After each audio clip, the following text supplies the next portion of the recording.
हरिओम दोस्तों, कैसे हो आप सब। मैं हूँ निंजा एसपीवी। आज आप देखने जा रहे हो एक नया वीडियो जिसमें हम देखेंगे व्यू डॉट जेएस। और व्यू डॉट जेएस में हम देखेंगे फॉर लूप्स, और फॉर लूप्स के इसमें और एक देखेंगे कि इनपुट टैग में हम व्यू डॉट जेएस के डेटा को कैसे पुट कर सकते हैं इनपुट टैग के वैल्यू में। चलिए दोस्तों, तो सबसे पहले जो स्ट्रक्चर है वो मैंने बना के रखा है, और इसके अंदर एक होगा इनपुट टैग जिसमें जो है टाइप होगा टेक्स्ट, और वैल्यू देंगे। पर इसके पहले और एक HTML का एक एलिमेंट लेंगे जो होगा बटन। तो ये होगा वी, ओके, इसे वी मॉडल देंगे।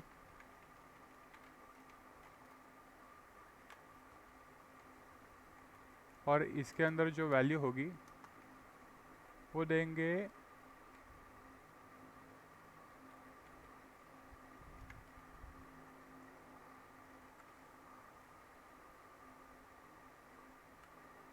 We for.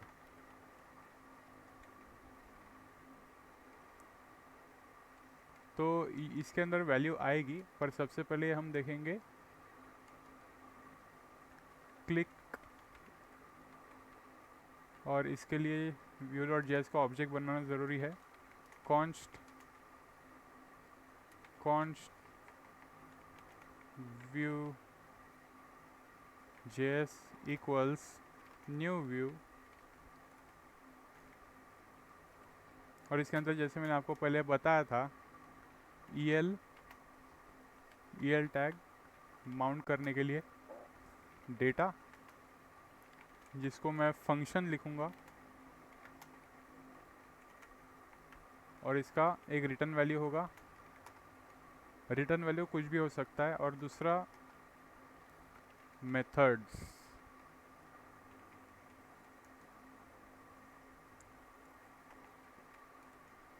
ये है ओपनिंग ब्रिस।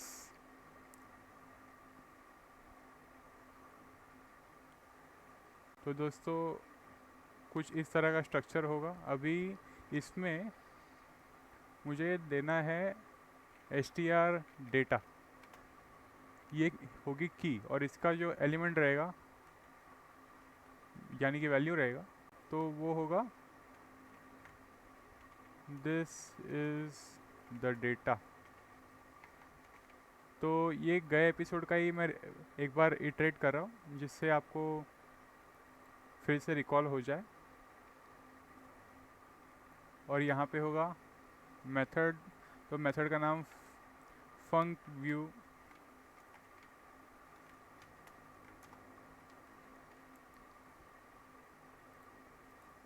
और ये मैं एम्प्टी छोड़ रहा हूँ अभी। तो सबसे पहले आपको आउटपुट दिखा दूँ फिर से, लास्ट एपिसोड में जो किया था वही करेंगे। पर इसके पहले जो ड्यू टैग का आईडी है उसे EL में पुट करना है, इस तरह से। ये हुआ। इसके बाद ये जो की है str डेटा आइडेंटिफायर, उसे यहाँ पे पहले वैल्यू में पुट कर देंगे, और देखेंगे इसका आउटपुट।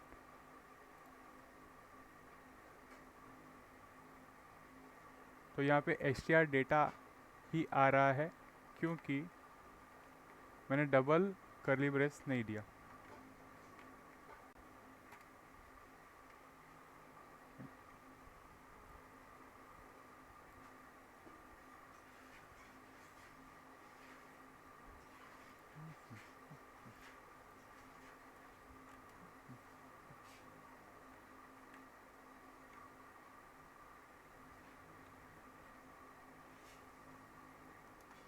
तो यहाँ पे पहले हेडर टैग में देख लेते हैं।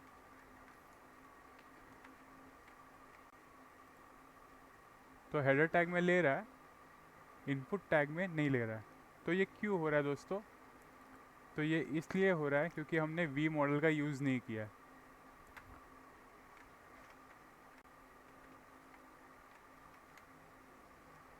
देखा दोस्तों? तो इतना सिंपल है। तो ये एरर आपको जो बताया उससे आपको पता चला होगा कि ये ऐसे डिफरेंस Vue.js में और नॉर्मल जो होता है HTML में वो क्यों होता है। तो इस चीज़ से ज़्यादा डिफरेंस पता चलता है वी मॉडल से।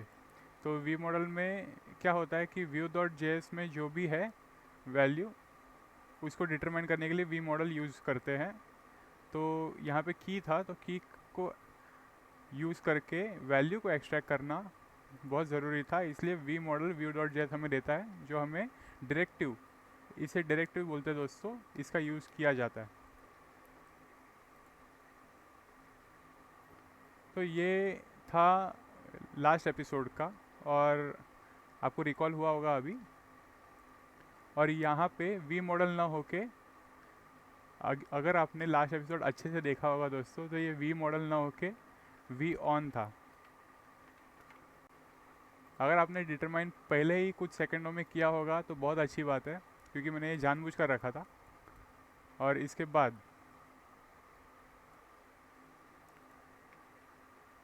यहाँ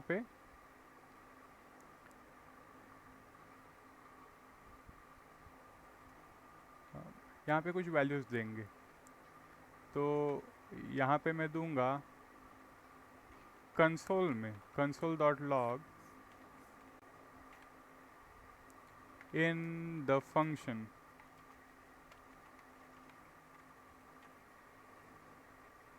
और इसे ऑन क्लिक में यूज़ करूँगा।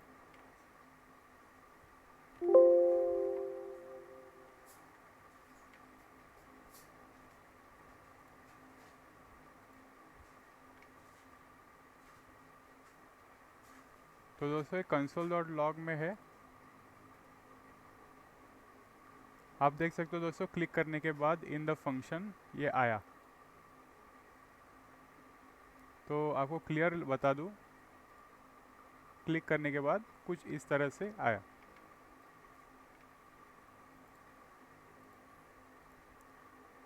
तो ये था टेक्स्ट इनपुट टैग के अंदर और बटन क्लिक पर फंक्शन कॉल्स, और जो डेटा है वो हेडर टैग में पुट करना। अभी और एक चीज़ जो इम्पोर्टेंट है वो है, अगर हमारे पास कलेक्शन ऑफ एलिमेंट्स या फिर कलेक्शन ऑफ डेटा होंगे तो उसे कैसे Vue.js का यूज़ करके हम HTML में दिखाएंगे। तो वो हमें एक एरे में पुट करना होता है। कॉन्स्ट एर करके लिखूँगा और इसके अंदर वैल्यूज़ होंगी।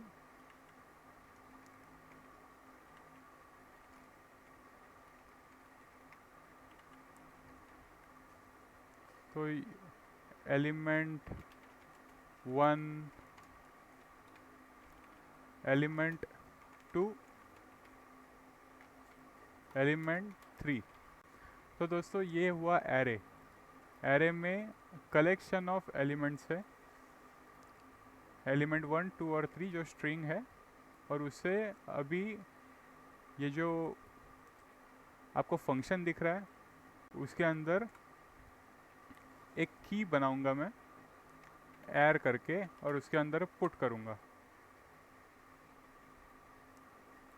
तो दोस्तों ये हुआ फंक्शन में यूज़ करके ये जो वैल्यू है उसको दिखाना।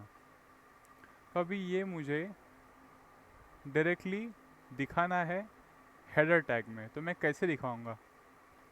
तो ये भी बहुत सिंपल है दोस्तों। Vue.js हमें और एक अच्छा डायरेक्टिव देता है v-for।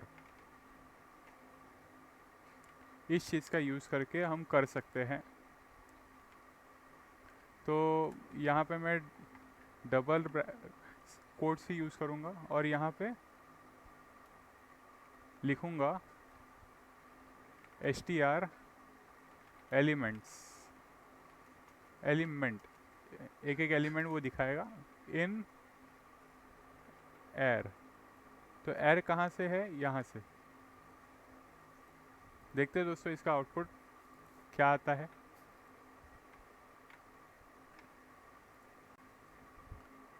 तो यहाँ पे आप देख रहे हो दोस्तों, प्रॉपर्टी और मेथड एर इज़ नॉट डिफाइंड।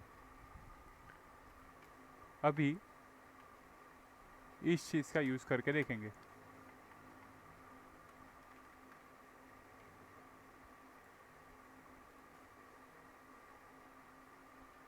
वेर, ठीक है।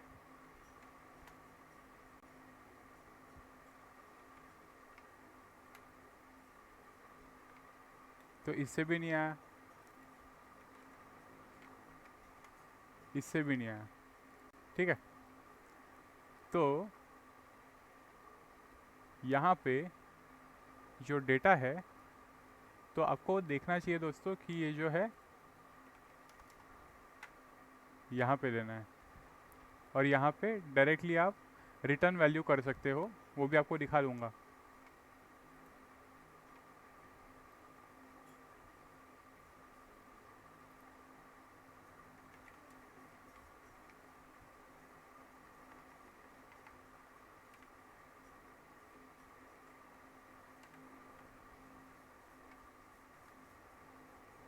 ठीक है।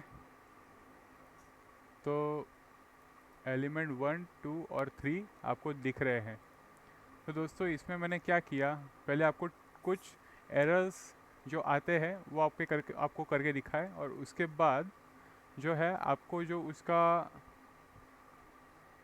जो डिफ़ाइन किया हुआ था एरे की वैल्यू में, उसको डेटा के अंदर हमने फिल किया, क्योंकि आपको दिखाना था कि मेथड्स में वैसे होता नहीं है। तो इसमें अगर हमें करना हो तो डायरेक्टली मैं इसे ही रिटर्न करूँगा, एरे। और इसके बाद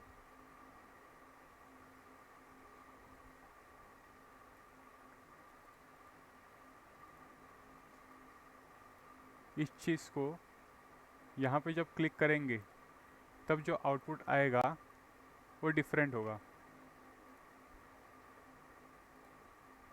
तो यहाँ पे मैंने कंसोल में कुछ दिया नहीं है, इसलिए नहीं आ रहा।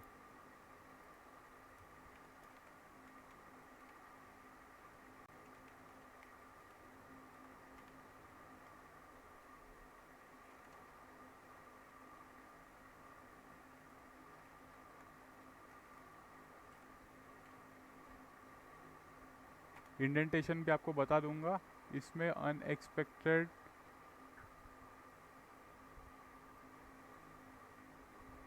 टोकन जो है लाइन नंबर 38 में दिखा रहा है। तो ये है इस चीज़ का।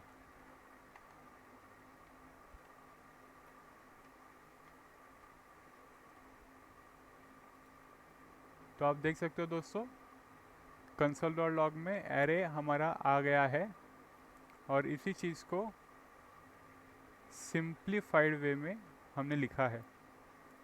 तो ये हुआ फंक्शन और डायरेक्टली एरे का यूज़ करके।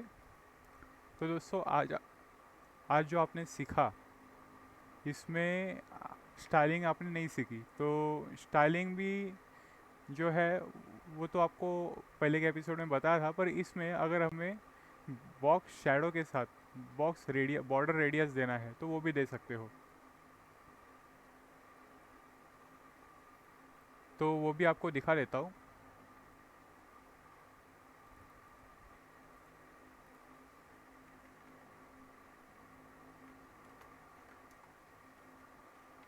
सबसे पहले तो बॉर्डर विड्थ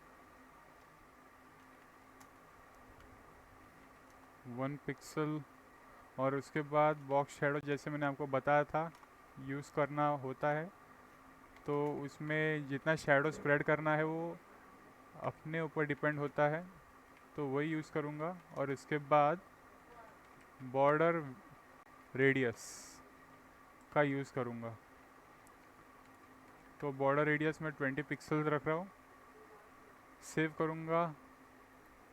तो दोस्तों आप देख सकते हो कि ये जो कर्व दिख रहा है वो बॉर्डर रेडियस है। इसमें मैं थोड़ी पैडिंग ऐड कर देता हूँ। पैडिंग होगा 10%।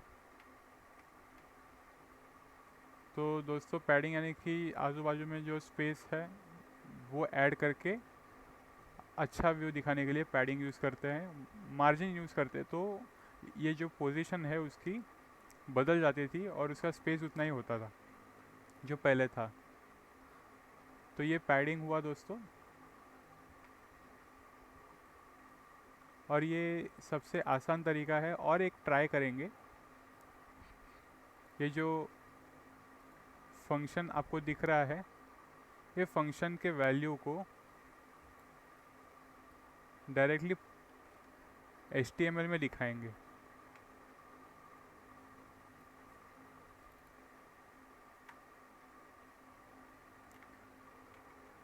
ऐसे होता है क्या, देखेंगे। तो देख सकते हो दोस्तों ये हुआ, कोई एरर नहीं, कुछ नहीं। तो आप ऐसे भी कर सकते हो।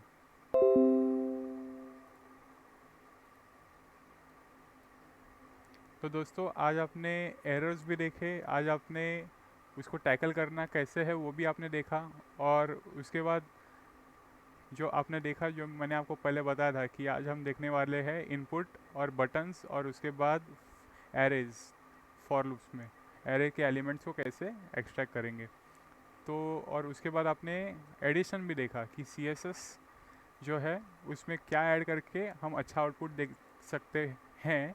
और जो है अलग अलग डिफरेंस जो तरीके होते हैं फंक्शंस में न लिख के डायरेक्टली हमने डेटा में ये एरे है उसको पुट करके कैसे हम रिज़ल्ट ले सकते हैं। और फंक्शंस का यूज़ करके करना हो, ये डेटा लेवल के अंदर ना हो के मेथड्स के अंदर करना हो, तो वो कैसे करते हैं वो भी आज आपने देखा।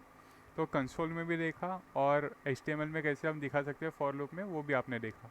और कोई एरर नहीं आता है वो भी आपने देखा। तो एरर को सॉल्व करना और एरर्स आए तो उसको टैकल कैसे करना, तो ये सब तरीके आज आपने देखे। और आपने इनपुट टैग और बटन्स के इसमें भी आपने देखा कि Vue.js का क्या यूज़ होता है और Vue.js कितना सिंपल है। सिर्फ सिंटैक्स आपको सिर्फ पता होना चाहिए और उसके बाद आप कर सकते हो सब। तो उम्मीद करता हूँ दोस्तों आज का वीडियो भी आपको अच्छा लगा होगा। और आज आपने एरर्स भी देखे, उसको सॉल्व करने के तरीके भी देखे और आउटपुट निकालने के भी तरीके देखे आपने। तो Vue.js इतना सिंपल है दोस्तों, सिर्फ आपको सिंटैक्स आना चाहिए, तो आप बाकी सब कर सकते हो। तो मिलते हैं आगे के वीडियो में। लाइक, शेयर और सब्सक्राइब करिए दोस्तों, बेल बटन को दबाना न भूलिएगा और ज़्यादा से ज़्यादा व्यूज़ देना। मिलते हैं दोस्तों आगे के वीडियो में। हरिओम।